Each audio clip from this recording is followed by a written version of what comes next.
So I'm going to take you to northwest Georgia, to two places you can reach from the same parking lot, and that I had not known about until about 3 years ago.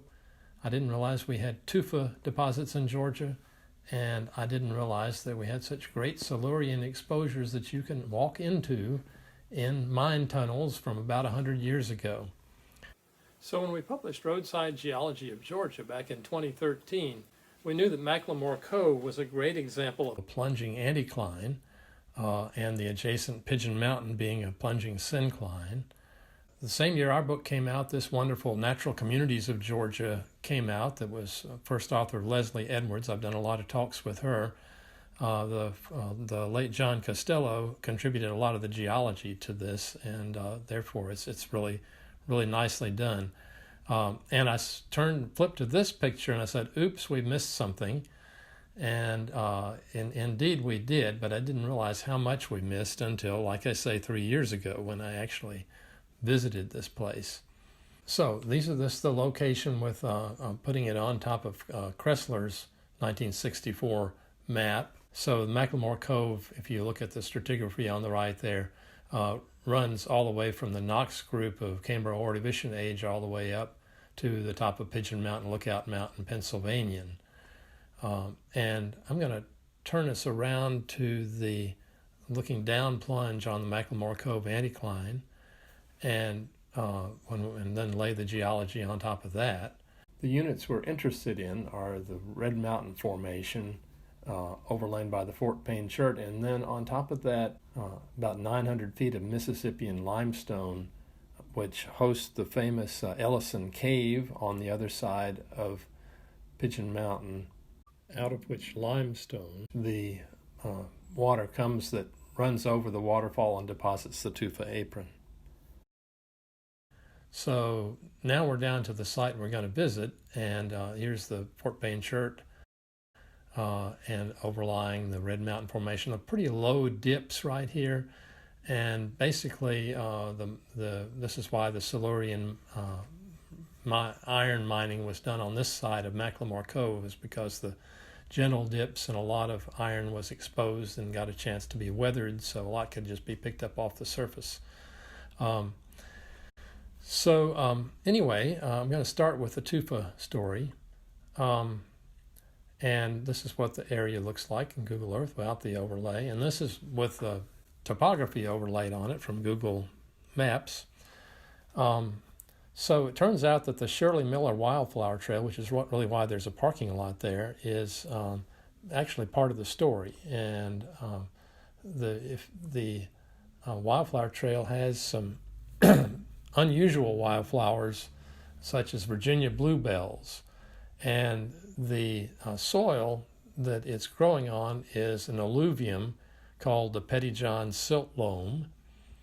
And as it turns out, when you look that up in the Web Soil Survey, you find that it's a loamy alluvium derived from limestone and shale, and the chemical analysis gives you a pH of ranging up above 7, so very alkaline type soil.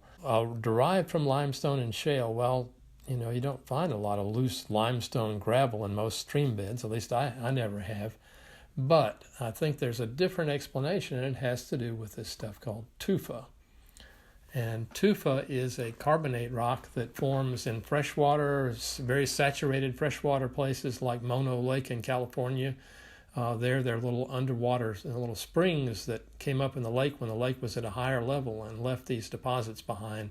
And then evaporation in Los Angeles have dropped the level of Mono Lake and caused these to be exposed. So there's quite a bit of tufa. If you go up to this waterfall that was on my map there, about half of what you see in this picture, you see the bedded Fort Payne, which is a carbonate rock with a lot of chert in it, and then all this other kind of stuff slopped over it that you see is the tufa. Even downstream from the waterfall, this is in the wintertime, that was a summer picture, this is a wintertime picture, you see more water actually coming over the waterfall. And you wouldn't want to step on this tufa apron that's right in the foreground because it's also covered by some very slippery algae. This is what the Fort Payne chert looks like here. So it's carbonate with a lot of pretty big chert nodules sticking out of it. But when you go up to the waterfall, there's actually this place you can walk behind an apron of tufa. And these people are coming out from behind it. Here on your left is what it looks like on the exterior. And here's a Georgia Tech student. I took a group up there in 2018, lounging behind the tufa apron. So it turns out that a student of Jim Myers went and looked at this deposit and would have presented this poster session at the GSA meeting that was canceled in Reston this year, and was able to document that when the water comes over these waterfalls, as it drops the CO2, that's where you find the carbonate precipitation. Pretty cool stuff.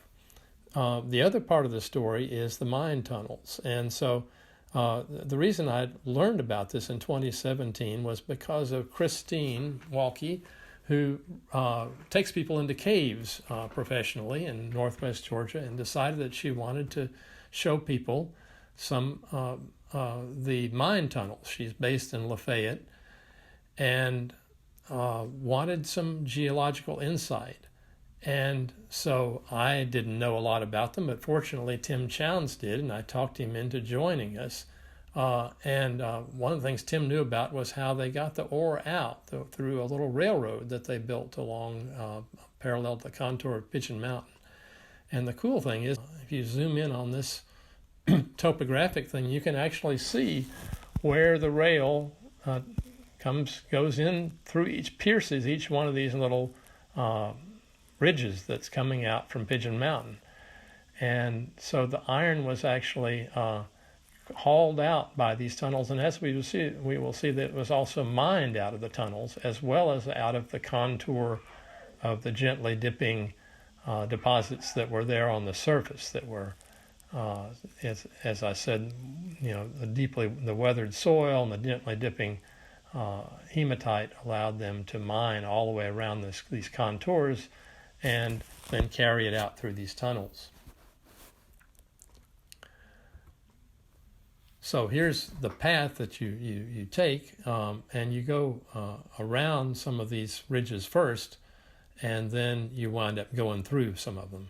I can't believe it's 21 years since we took this trip with Tim, and he showed this diagram to show how changes in relative sea level influence the iron ore in the Silurian. And so he showed that when we were at a transition between the low stand LST and the high stand HST, that's when the iron ore is found.